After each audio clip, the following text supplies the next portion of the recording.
Hello दोस्तों, नमस्ते, प्रणाम। मैं पूनम गुप्ता अपने आरके गुप्ता यूट्यूब चैनल पर आप सभी का तहे दिल से स्वागत करती हूँ। और मैं एक छोटा सा करवा चौथ व्रत सोहर गीत लेकर आई हूँ। बहुत ही दर्द भरा सोहर गीत है। प्लीज़ गीत को पूरा सुनिएगा। अच्छा लगेगा तो लाइक कमेंट शेयर ज़रूर करना।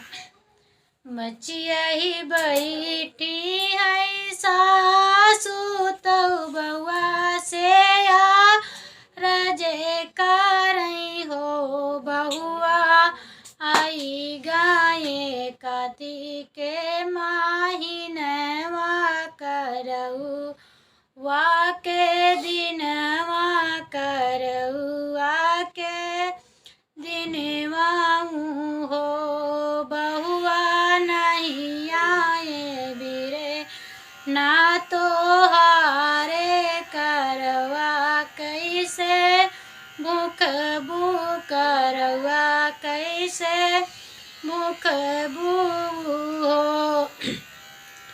इतनी बचने सुनई बहुआ नयने आंसू ढूरई तो सासू जी से बोलाई हो सासू ननवई मई मरी मोरी मैया बापया नाही पूछई बापया नाही पूछाई हो सासू भैया जऊ भौजी के लाए तो हमई भी से रावई हमई भी से रावाई हो।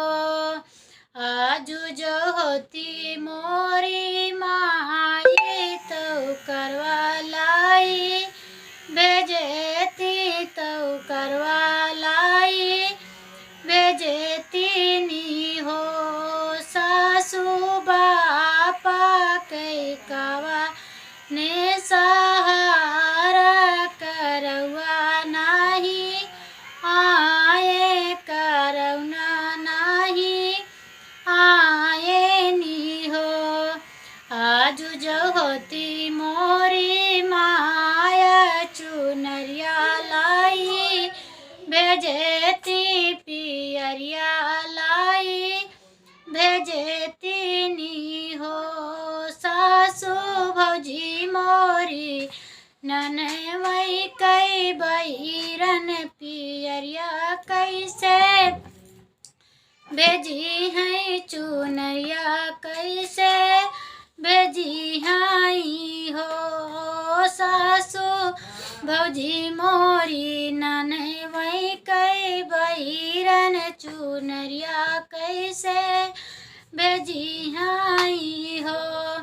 इतनी बचने सुनई सासू तो बहुआ के समझावै तो बहुआ के समझावाई हो बहुआ हम तोरी माई से भौजाए तो हम तोहरी ताई नी हो बहुआ हम तोहरा मकरवा मांगऊ बै तो करे सजऊ बै तो करे सजऊ बै ओ बहुआ भोरे होते जाबै बजरी या चुनरिया लाई अऊ बै चुनरिया लाई अऊ बै हो बहुआ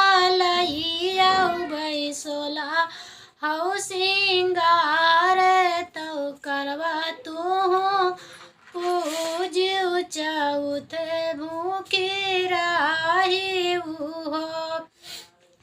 हथवा मलिही हाई करवा तो पूजा काई थलिया तो पूजा काई थलिया हो बहुआ कैली सोलह से गरवा तो चौथ चली भूख तौ चौथ चली पूजाई हो। सब मिली मंगल गावै तौ माई के माँ नावै तौ माई के माँ नावाई हो। मैया चंद जैसे है चांदनिया सूरज कई किरनी सूरज कई किरनी आई हो। मैया वैसे है पिए वहाँ